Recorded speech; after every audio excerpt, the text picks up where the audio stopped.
Dia mohon penjelasan dari satu masalah. Di satu sisi, ketika Allah menciptakan Adam, malaikat protes seperti itu.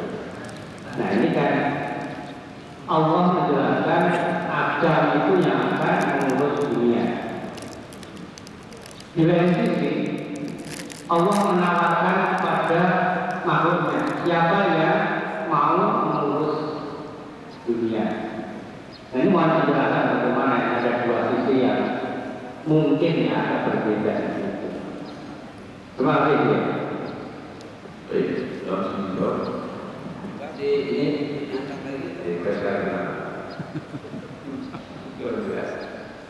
begini ya. Ketika Allah menciptakan Adam, ini malaikat protes. Padahal itu Allah sudah menentukan Adam ini yang akan mengurus dunia. Di sisi lain, Allah menawarkan kepada makhluknya siapa yang mau mengurus dunia. Nah ini kan satu Allah menawarkan, tapi satunya Allah tidak menentukan. Bagaimana menurut Anda?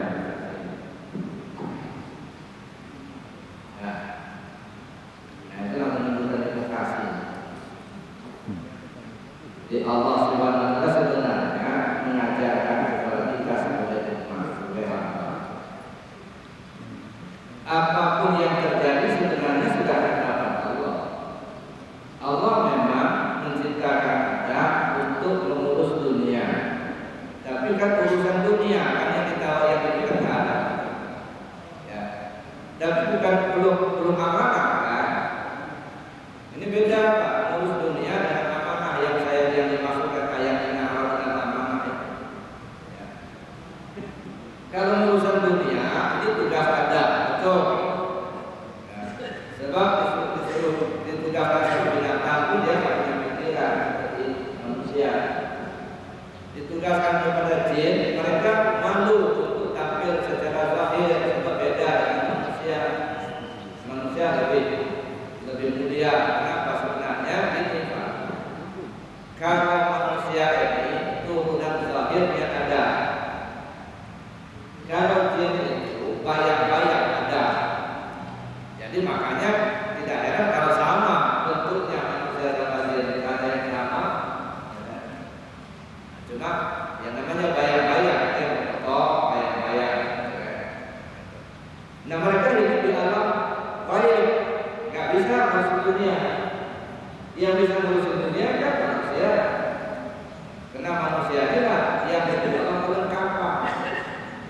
Beda dengan amanah. Kalau amanah yang dimasukkan ayat itu bukan amanah jadi presiden, jadi gubernur, jadi menteri, jadi camat, enggak kan itu. Itu amanah khalifah. Amanah yang dimaksudkan oleh Allah dalam tawaran kepada seluruh awam tadi adalah amanah diri rahasia. Ya. Amanah diri rahasia. Mana yang diri rahasia? Karena manusia yang menyanggupinya, maka manusia akan diminta tanggung jawab. Kalau binatang mati, enggak diminta tanggung jawab dari awal pada sholat, enggak sanggup ya Allah. Malaikat tidak diminta tanggung jawab karena mereka dari Allah Subhanahu. Tetapi yang menerimanya adalah manusia.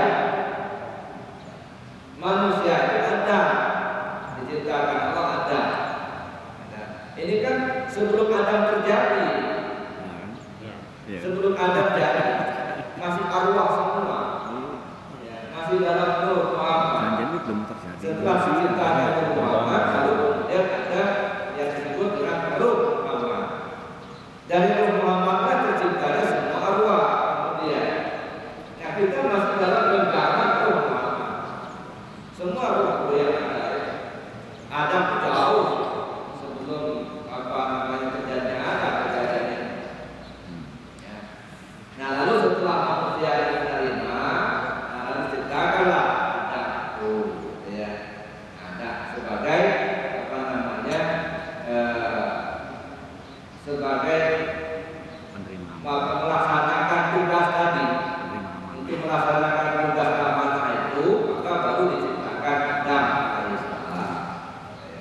Jadi bukan ada menciptakan baru amanah diri, tidak. Ini yang dimaksud nih amanah diri rahasia, bukan amanah khalifah. Maka terhadap amanah diri rahasia empat bukan kita.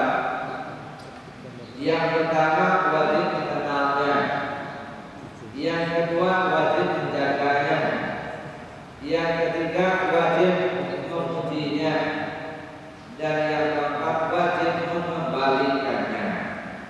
Empat tugas pokok ini tentang diri rahasia ini harus selesai sebelum ajal tiba. Empat tugas pokok: mengenalnya, menjaganya, memujinya, dan mengembalikannya.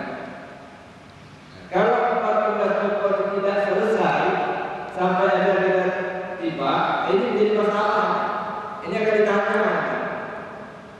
Jadi dua hal, ada tugas kekhalifahan, ada tugas amanah. Amanah di sini bukan amanah kekhalifahan seperti jadi presiden, gubernur, wali kota, bukan itu. Amanah yang dimaksudkan di sini amanah Allah kepada diri rahasia.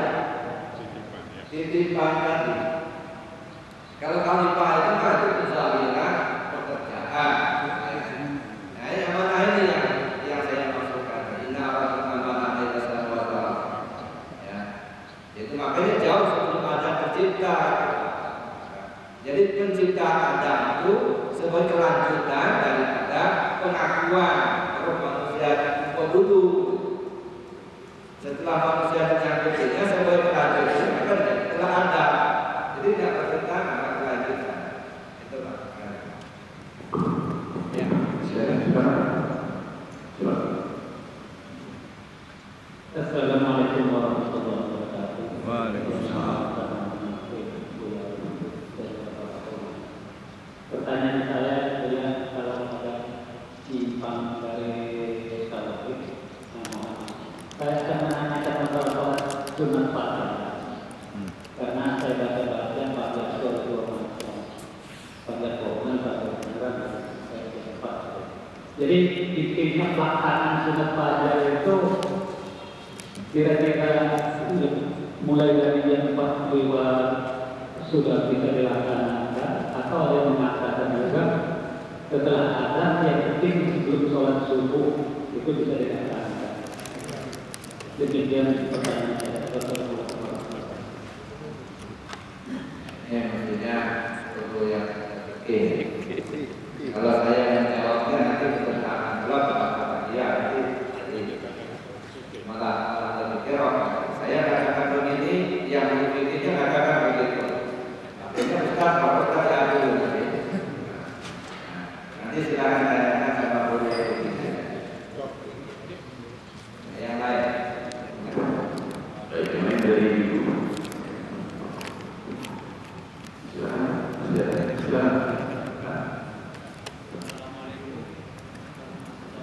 Waalaikumsalam. Di dalam kalimat Al-Quran, kita yang sudah asal ini cukuplah mempelajari ujung-ujung saja. Pertanyaan saya, dengan belajar yang ujung-ujung ini apa cukup bekal kita untuk menghadap Allah nanti? Sedangkan di dalam kata orang bijak, carilah ilmu dari buaya sampai ke kubur. Nah, yang kita alami ini hanya semangat bertidur